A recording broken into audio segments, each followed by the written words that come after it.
સમાચારમાં આગળ વાત અમરેલીની તો અમરેલીમાં દુષ્કર્મી શિક્ષકના રાક્ષસી કૃત્ય પર મોટો ખુલાસો હેવાન શિક્ષકના મોબાઈલમાંથી અશ્લીલ વિડીયો મળી આવ્યા છે હેવાન શિક્ષકના મોબાઈલમાંથી ઢગલાબંધ અશ્લીલ વિડીયો મળ્યા છે બે વિદ્યાર્થીની પર દુષ્કર્મ આચર્યાનો આ હેવાન શિક્ષક પર આરોપ છે 8 દિવસમાં અવારનવાર ઓફિસમાં બોલાવી વિદ્યાર્થીનીઓ પર દુષ્કર્મ આચર્યું છે શરતી કાંસેની દવાના નામે દારૂ પીવડાવતો હોય તે પ્રકારનો પણ તેના પર આરોપ છે ત્યારે આ સમગ્ર મામલે ફરિયાદને આધારે પોલીસે આરોપીની ધરપકડ કરી છે આ હેવાન શિક્ષક મહેન્દ્રની ધરપકડ કરી છે તેની પૂછપરછમાં અને તેની તપાસ કરતા મોટો ખુલાસો થયો આજે લંપટ શિક્ષક છે હેવાન શિક્ષક છે તેના મોબાઈલમાંથી અનેક અશ્લીલ વિડીયો મળી આવ્યા છે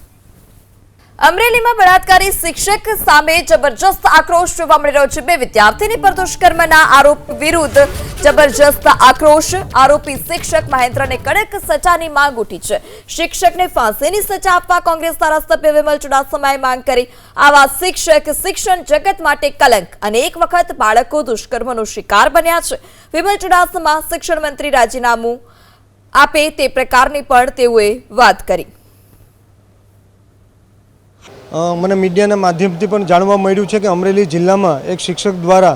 જે 4 વર્ષની દીકરી સાથે અટપલા કર્યા અને એ દીકરીઓને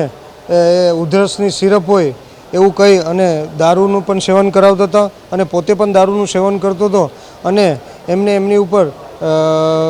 રેપ પણ કરેલું છે અને એવું બીજે દિવસે જ્યારે એ રૂમમાં લઈને ગયા ત્યારે એમને એના પરિવારને ખ્યાલ પકડ્યા અને એના પરિવારે ડાયરેક્ટ ત્યાં તેમને પકડેલા 2 વર્ષથી આ જે શિક્ષણના પ્રધાન છે એમને તેમાં ધ્યાન દીધું હોત તો આવી વસ્તુ એક ઉપર જ કાર્યવાહી કરી હોત તો આજે આ પરિસ્થિતિ નહોતી મારે તો એવું કહેવું જોઈએ કે આ શિક્ષક ઉપર તાત્કાલિક ધોરણે એફઆઈઆર તો કરવામાં આવે પણ એની ફાંસીની સજા દેવામાં આવે અને હું તો કહું છું કે ગુજરાત રાજ્યના કેબિનેટ શિક્ષણ પ્રધાનને રાજીનામું દઈ દેવું જોઈએ।